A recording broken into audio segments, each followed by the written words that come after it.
muchísimas gracias, Carlos, por tus palabras.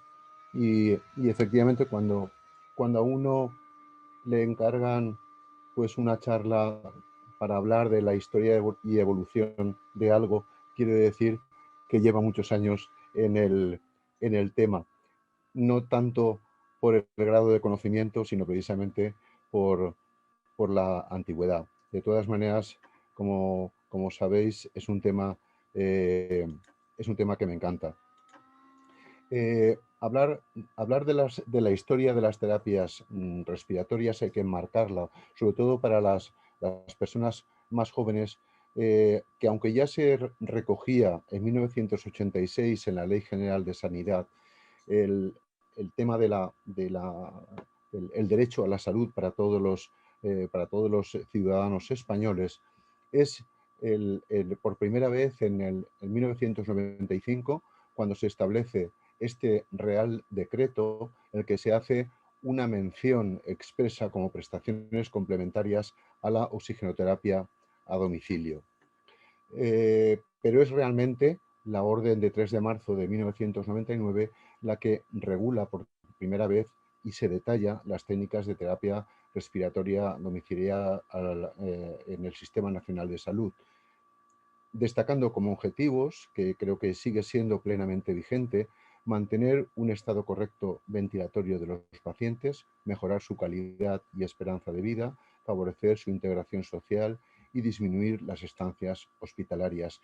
Y en este mismo decreto, en el año 99, se regula y se transmite, digamos, las competencias a cada una de las comunidades autónomas para ir desarrollando el procedimiento y el control, tanto técnico de los responsables del suministro como sanitario de los pacientes, para garantizar este cumplimiento. De alguna forma es lo que conocemos hoy por los pliegos de concursos.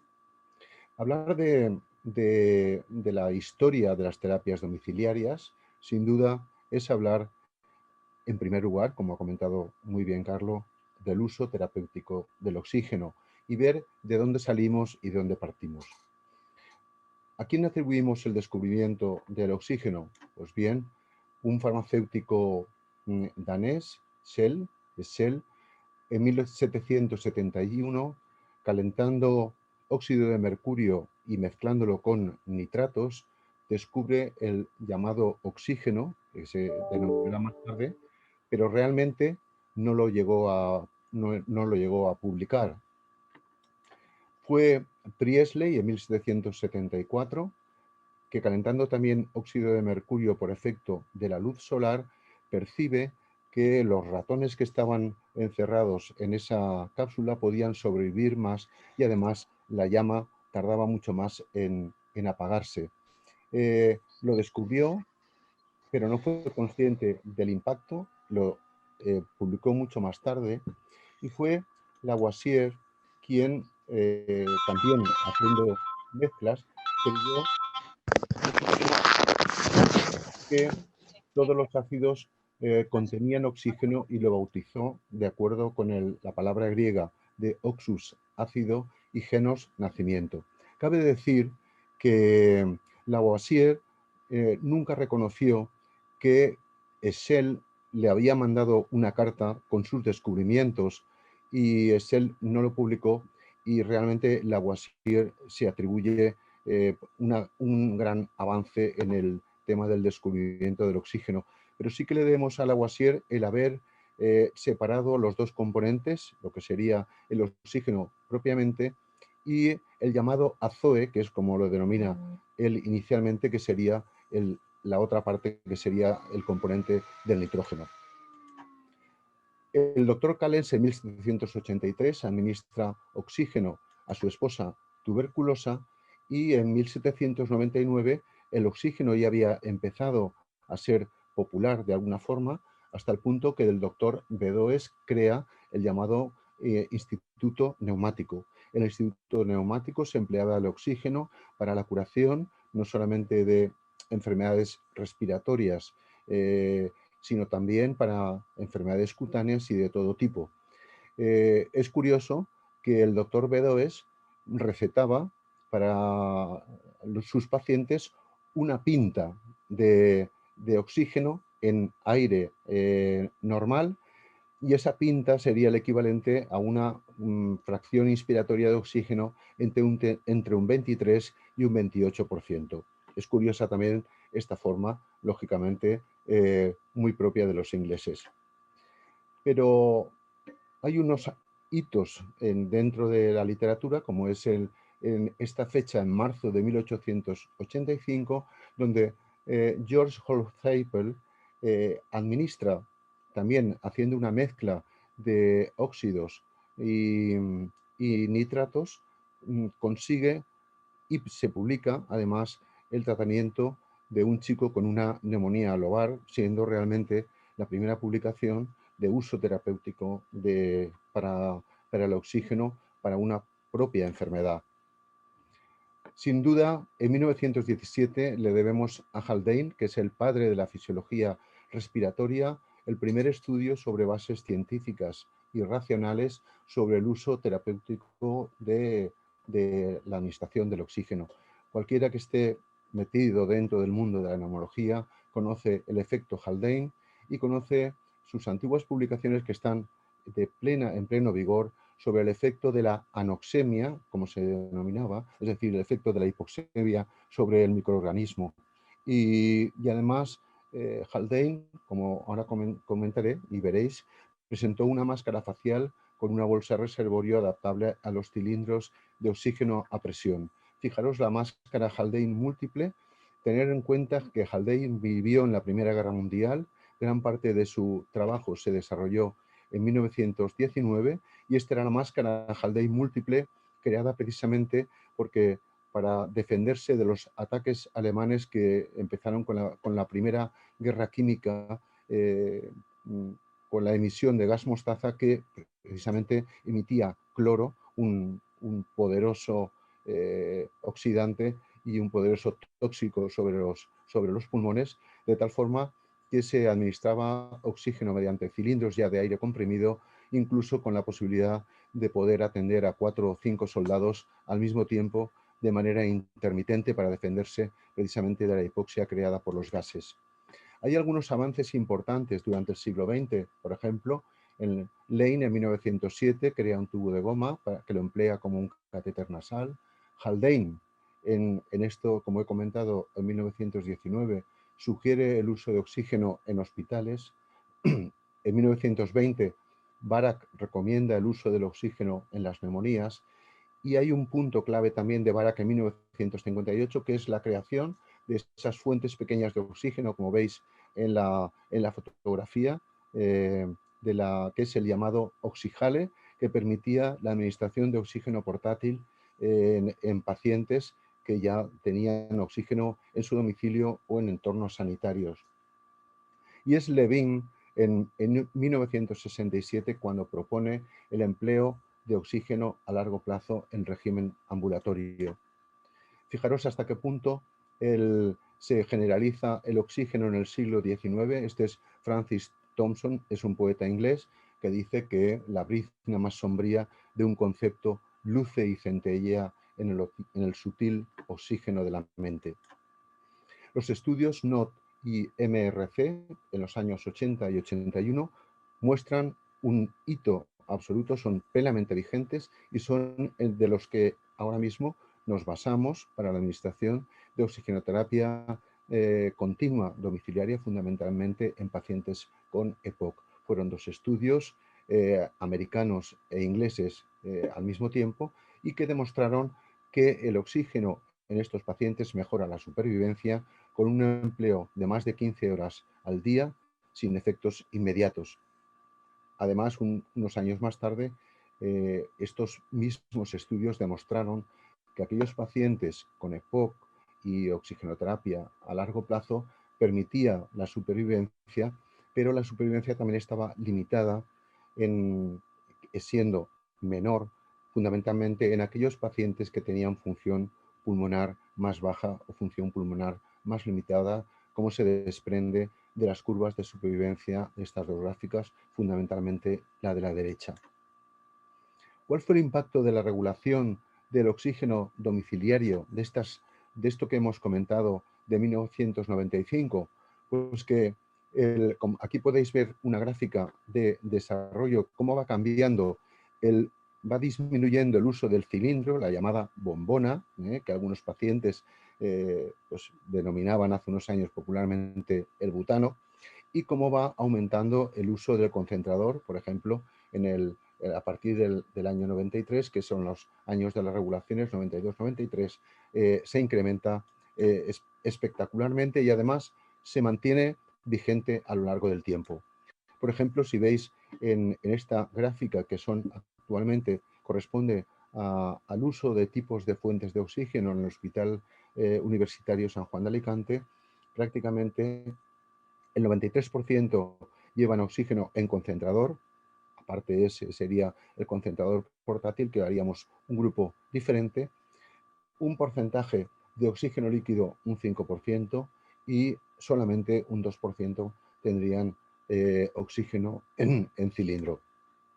La situación actual de las terapias, como todos conocemos, es que se administran del orden de 600.000 a 1 millón de tratamientos en toda España, con un incremento interanual entre un 8 y un 10% y que además tiene un alto impacto sanitario, económico y social. En esta gráfica podemos observar, no es para que se fijen detalladamente, pero cuál ha sido el ascenso, que ha sido un ascenso mm, prácticamente exponencial de las terapias, lógicamente con ciertas diferencias entre las distintas áreas sanitarias de la provincia de Alicante, también en función de muchos factores, en función del número de habitantes, en función de la accesibilidad, etcétera, pero hasta el punto, estos son cifras de finales del siglo XIX, perdón, del 2019, de 47.990. Y estas son las cifras actuales.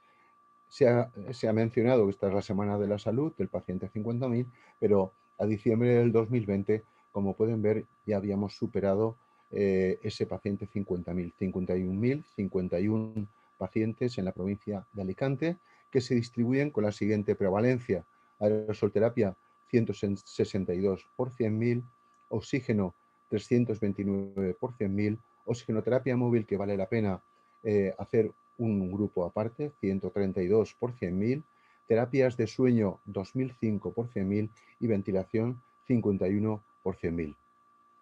Cifras realmente extraordinarias.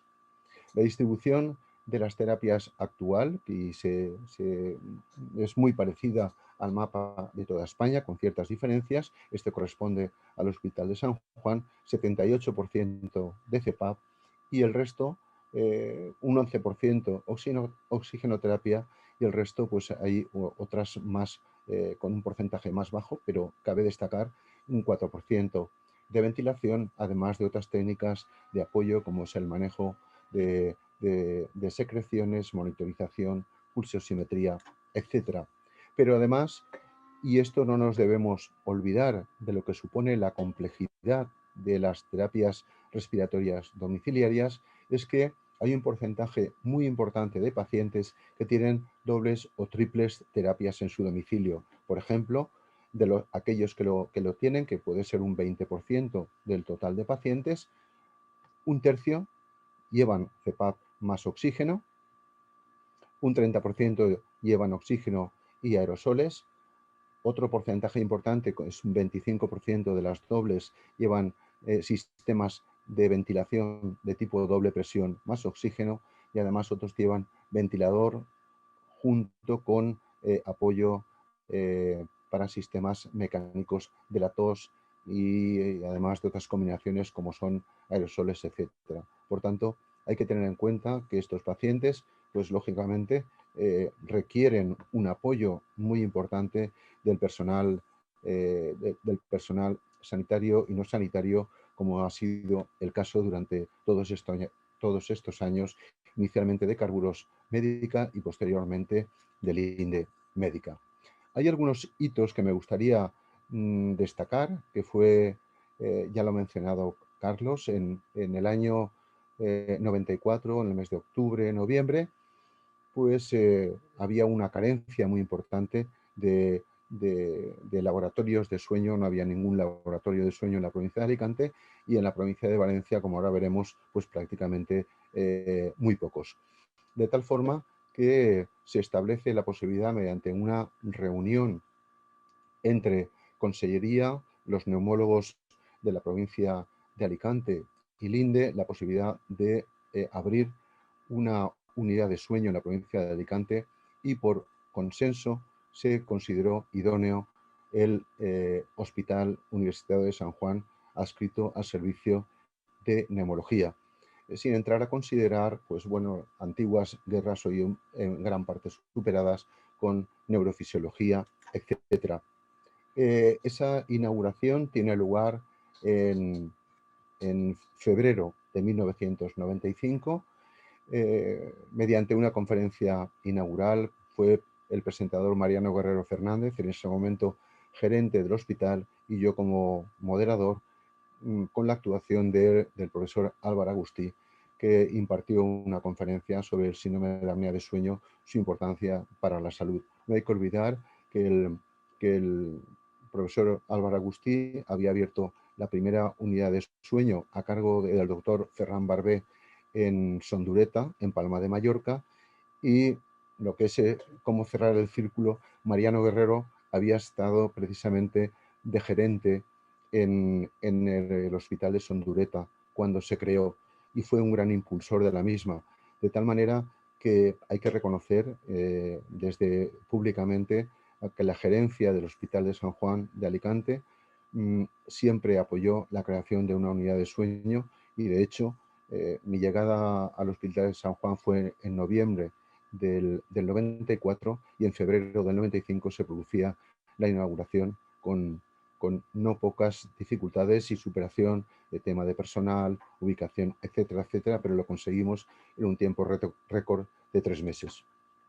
Esta sería, inicialmente se creó una unidad con una cama, y posteriormente cabe destacar que se ha constituido como unidad multidisciplinar de sueño reconocida por SEPAR, y además tiene la acreditación de la Sociedad Española de Sueño. Estos serán los primeros prototipos de ventiladores. Aquí tenemos pues el BiPAP STD y un ventilador que conoce muchos de los más antiguos. Conocéis el PLV-100 y el PLV-501 de Breas, que eran auténticos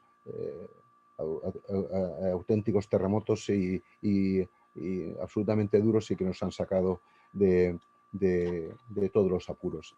La actividad de la unidad de sueño, perdón, como creo que fue creciendo progresivamente, con una influencia sobre el resto de neumólogos en la provincia de Alicante. Hay que tener en cuenta que estuvimos actuando como referencia durante muchísimos años, y hay un punto de inflexión, el inicio de las pulsioximetrías domiciliarias, y también el inicio de la poligrafía hospitalaria y domiciliaria, aproximadamente en el 2002, donde precisamente para contener la altísima demanda de polisomnografías tuvimos que, junto con Linde, desarrollar estrategias precisamente pioneras también respecto al resto de España, llegando a cifras, pues hoy en día solamente en el área de San Juan se hacen del orden de 800 poligrafías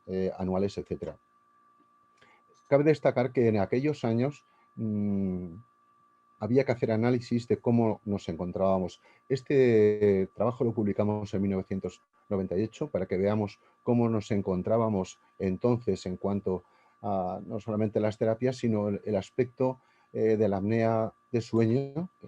En ese momento, siendo muy generosos, estos son los equipos que habían disponibles a cargo de servicios de neumología o de servicios de neurofisiología, teniendo en cuenta que la mayor parte de servicios acumulaban distintos niveles. Es decir, que esto no quiere decir que habían 11, 12, 13, 15, 17 servicios de neumología que hacían estudios, en absoluto. A lo mejor había un servicio que tenía 4 pulsioxímetros, estamos hablando de pulsioxímetros no de poligrafía, y habían pues 2 servicios que tenían un nivel 1 y un nivel 2 vigilado.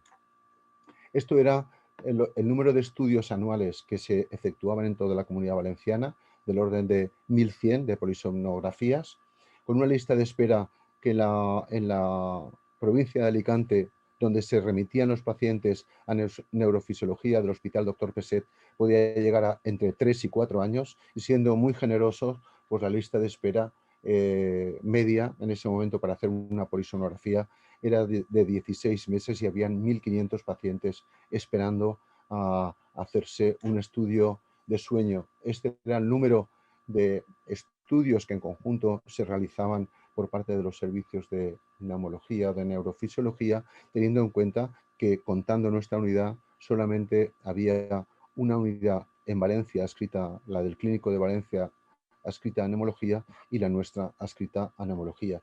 Y la mayor parte, además de los servicios, incluyendo los de neurofisiología, hacían muy pocos estudios al año. El impacto de la unidad de sueño en 1995 claramente se vio como, aquí podéis ver la prevalencia, el aumento de la prevalencia, tanto en las provincias de Alicante, Valencia y Castellón. Partíamos en la provincia de Alicante de 287 pacientes que se encontraban con CEPAP. Estamos hablando, hemos comentado antes, de 2.000 por 100.000. Podéis ver y calcular cuántos pacientes hay ahora. Y decíamos que precisamente el efecto de la unidad de sueño había hecho pasar de 15 a 36 por 100.000 en marzo del 97, y que habían desigualdad de tratamientos por parte de las áreas, en parte también reflejo de desigualdades en cuanto a recursos, alejamiento geográfico, precariedad de medios técnicos, etc. Precisamente para comparar cómo habíamos evolucionado junto con el grupo de trabajo de sueño y ventilación de la Sociedad Valenciana de Neumología, hace 5 años hicimos una recapitulación por parte de los servicios de neumología, cómo estábamos, y también de neurofisiología, y cuántos estudios se hacían y qué es lo que disponíamos en ese momento, hace 4 o 5 años. Pues bien, realmente las noticias eran bastante felices. En ese momento el 100% de los servicios realizaban. Habíamos aumentado el número de camas de polisomnografía, 26 frente a 8, aunque 7 eran dependientes o codirigidas por neurofisiología. La poligrafía domiciliaria había irrumpido espectacularmente, 100% versus 17% en el 97. Es verdad que 86% estaba a cargo de las empresas suministradoras. Los equipos hospitalarios habían mejorado. La autocepap, que no existía, el 70% tenían o disponían de autocepap en los servicios. Y la acreditación SEPAR, sin embargo, pues no tenían acreditación el 60%, y había muy pocas unidades de acreditación multidisciplinar. Comentar también que las demoras habían mejorado mucho, aunque había demora para una primera visita. Para una polisomnografía la demora media era de 480 también días, había mejorado, lógicamente, y lo que es verdad que el número total de poligrafías respiratorias anuales era de cerca de 10.000, comparado con ninguna que se realizaba, o con, como comentábamos, ese número de 1.500 polisomnografías anuales. Concluíamos bueno, esta era la prevalencia en ese momento, que es en conjunto de la Comunidad Valenciana. Habíamos mejorado también el número de polígrafos por 100.000, el número de camas, y bueno, destacábamos algunos aspectos, como que el SAS además constituye en estos momentos en las consultas de neumología 1/3 de todas las primeras visitas. Algunos hitos importantes durante estos años fueron, por ejemplo, la celebración en el año 2006, también con la ayuda del INDE. Fui yo el encargado de organizar la 13 reunión de invierno de la antigua área de insuficiencia respiratoria y trastornos del sueño. Posteriormente ya se constituyó las nuevas reuniones de invierno en el año 2007, pero este programa fue absolutamente absolutamente ambicioso y contó, por ejemplo, con personas de la relevancia como Susan Redline, aquí a la derecha, una de los popes de la apnea de sueño a nivel mundial y líder de todos los aspectos prácticamente de la genética, de la apnea de sueño, de los estudios epidemiológicos, del National Health, etcétera, etcétera. También importante, estuvo Linde junto con nosotros en el año 2006, el año de la apnea del sueño, que constituyó un hito también para la, digamos, la divulgación del síndrome de apnea del sueño. Esto fue en el famoso colchón o carpa colchón, donde se iba moviendo por toda España y que tuvimos en la provincia de Alicante. Vemos aquí a Juan Fernando Massa, a Concha Martín, que le doy un saludo y un beso desde aquí, yo mismo, y también está el representante en ese momento de la Consellería. Algunos aspectos también que hemos ido de la mano junto con SEPAR, junto con FENAR, SEPAR Pacientes, fue la creación de las llamadas aulas Respira, que surgen en el año 2009, en el año SEPAR del paciente respiratorio crónico, y del cual me honro yo en estos momentos precisamente de dirigir SEPAR Pacientes, y la primera aula Respira en la provincia de Alicante precisamente se inauguró en el Hospital de San Juan en el año 2009. Cabe destacar también actividades con pacientes que hemos realizado a lo largo de todos estos años, junto con Linde. Son las famosas visitas o jornadas de convivencia en Tabarca, en pacientes con terapias, en pacientes con oxigenoterapia, demostrando que los pacientes pueden, con oxigenoterapia móvil, pueden efectuar una vida normal e incorporarse a sus actividades de la vida diaria. La primera de ellas fue en junio de 2010. Vemos aquí el grupo, vemos aquí algunas caras muy conocidas, entre ellas también nos acompañó en ese momento Luis Rosado, que era el director de la Agencia Valenciana de Salud. También más adelante, en mayo del 2011, realizamos otra jornada de convivencia, otra en mayo de 2019, que lógicamente acababa también en una buena reunión encima, alrededor de una mesa, y una buena jornada de convivencia donde los pacientes realmente han podido disfrutar junto con todos nosotros.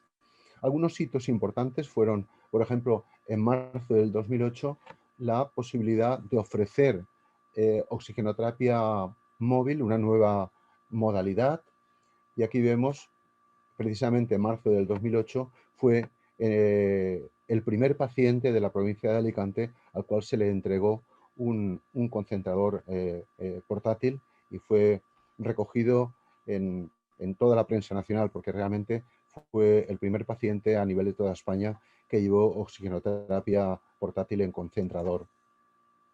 También cabe reconocer en 2009 que se nos otorgó el premio Sueños, precisamente por la implementación, junto con Carburos, en ese momento Carburos Médica, del portal de prestaciones de pacientes con terapias respiratorias domiciliarias, que es un auténtico modelo y en el cual pues, se miran el resto, un poco el resto de las empresas, y es un poco la envidia incluso en otras provincias de la Comunidad Valenciana y del resto de España.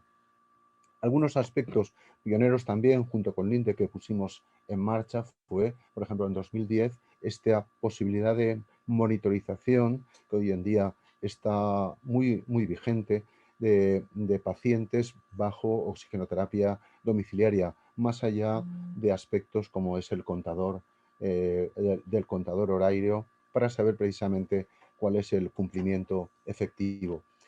Otros temas importantes a lo largo de estos años fue, por ejemplo, la creación, esta primera jornada de neumología, ese curso de neumología que contó, no teníamos sitio en el salón de actos, prácticamente teníamos 150 participantes, 150 participantes, donde se pudo crear también un taller muy interesante. Aquí podéis se pueden ver algunos detalles. Aquí arriba a la derecha podéis ver un helmet, un helmet, lo podéis ver en lo de abajo también, un helmet ya lo teníamos en el 2007, aunque el helmet se ha empleado mucho por los italianos en la pandemia, en España prácticamente no se ha empleado, pero doy fe. Aquí tenemos al profesor Antonelli, aquí estoy yo con un helmet en un curso precisamente que participé, también auspiciado como ponente y como Hola, discente en Murcia, y también algunos aspectos relacionados con la... ¿me oís? ¿Me estás escuchando? Sí, sí, te oigo. Sí, sí.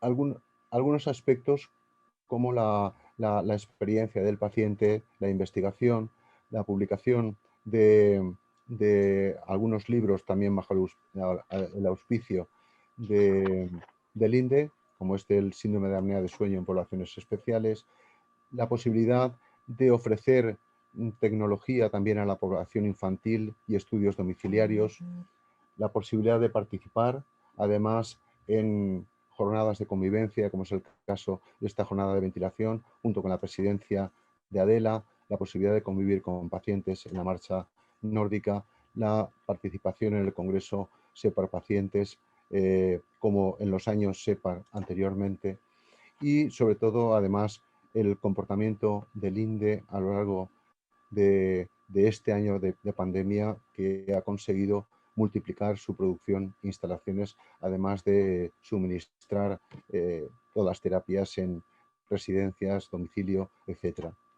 Eh, para finalizar, destacar que las terapias respiratorias domiciliarias, LINDE, las empresas, son un ejemplo de colaboración entre asociaciones, empresas, visitas, servicios sociales, tecnología.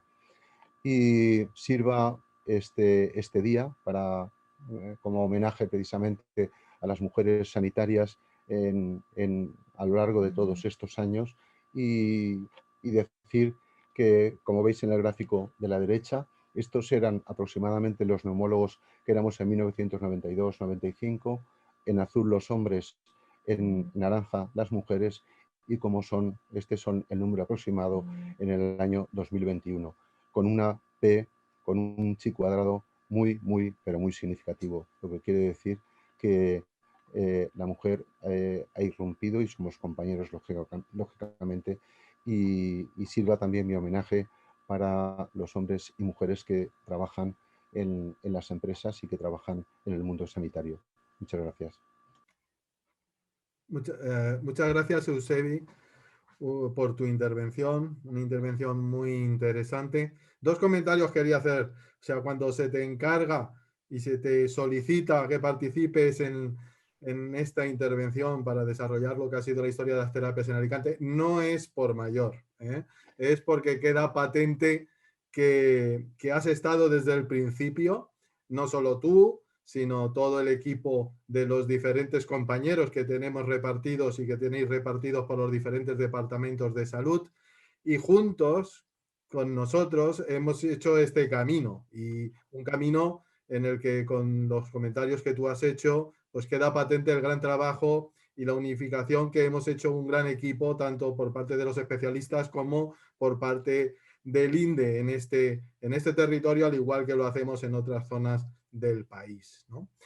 Muchas gracias, repito, y ahora le voy a ceder la palabra a nuestro compañero y amigo doctor Ricardo Lavandeira, nuestro director médico, que os va a introducir el vídeo que a continuación, sobre la humanización en Linde, se va a presentar.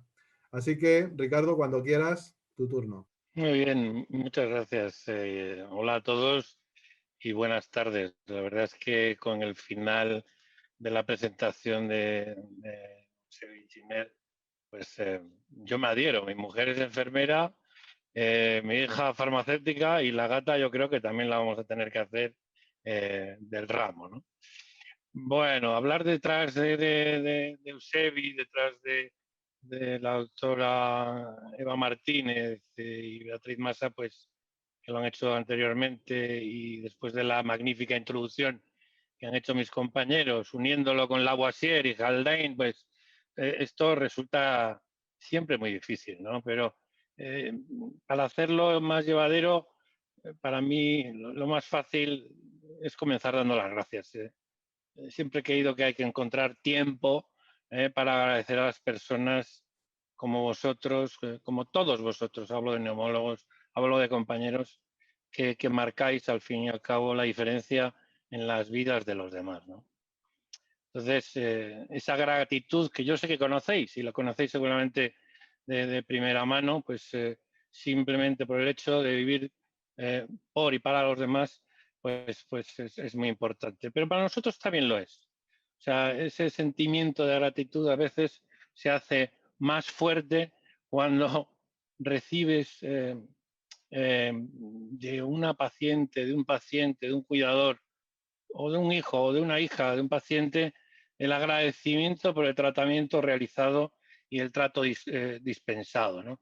Y ahora es que tengo delante, y esto, no, esto es un email, se ve muy mal porque obviamente el tamiz gris, pero es un email de una carta de agradecimiento de una hija de una paciente de Alicante, precisamente, que precisaba oxígeno portátil de forma urgente para poder ir a vacunarse. Obviamente, ambas cosas son vitales y todo se realizó en menos de 24 horas con una exquisitez en el servicio y un tacto enriquecedor por parte de nuestro personal asistencial, y así nos lo agradecen en un email.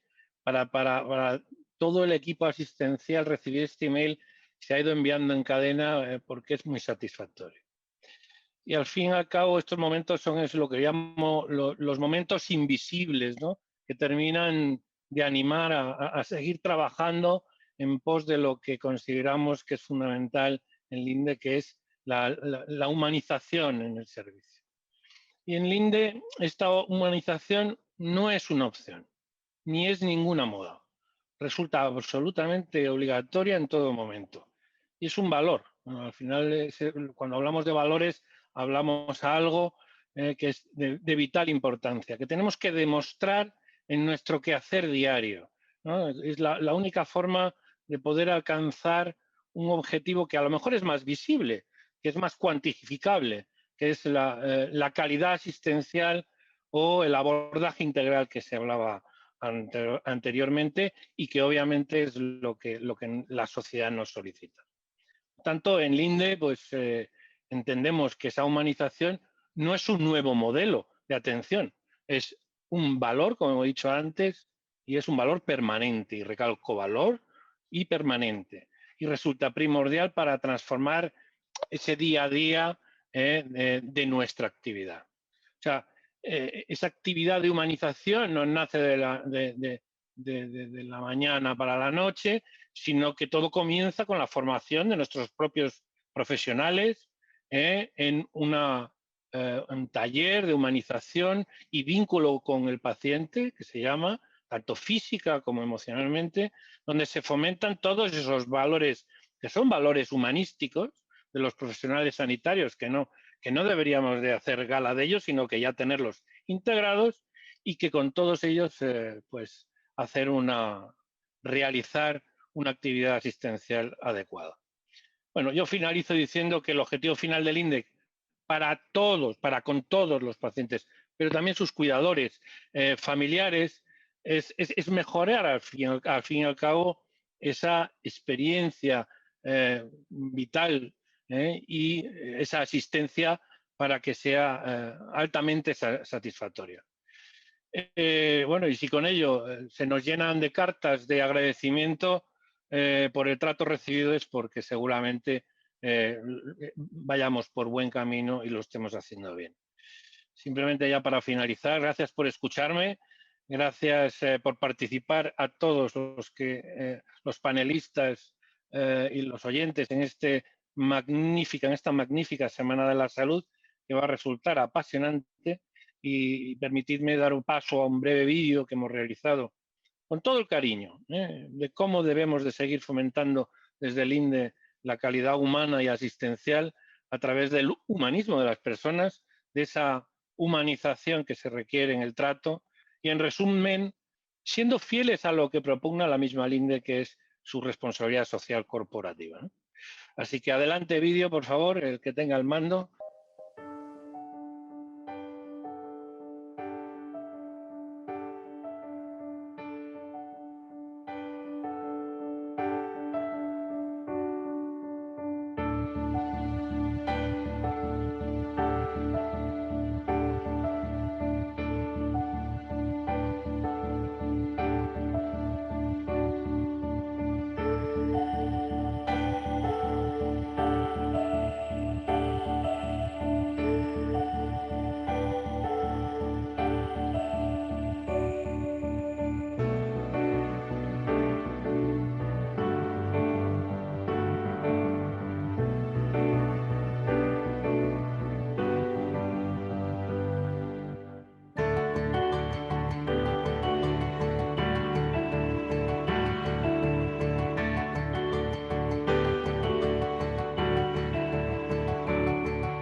Pues muy bien, muchas gracias por compartir el vídeo, Fernando. No me voy a extender, daré por cerrada la sesión de hoy agradeciendo a todos los participantes y en definitiva reflexionando sobre lo que hemos visto en este vídeo, que en definitiva son personas que cuidan de personas, ¿de acuerdo? Llevémonos para casa esta tarde, esta noche, este espíritu, fijémonos un poquitín más de cómo pueden funcionar las cosas cuando nos preocupamos por el prójimo, sea en el ámbito de la salud, sea en el ámbito de la vida personal. Un abrazo fuerte para todos y muchas gracias de nuevo. Mañana más.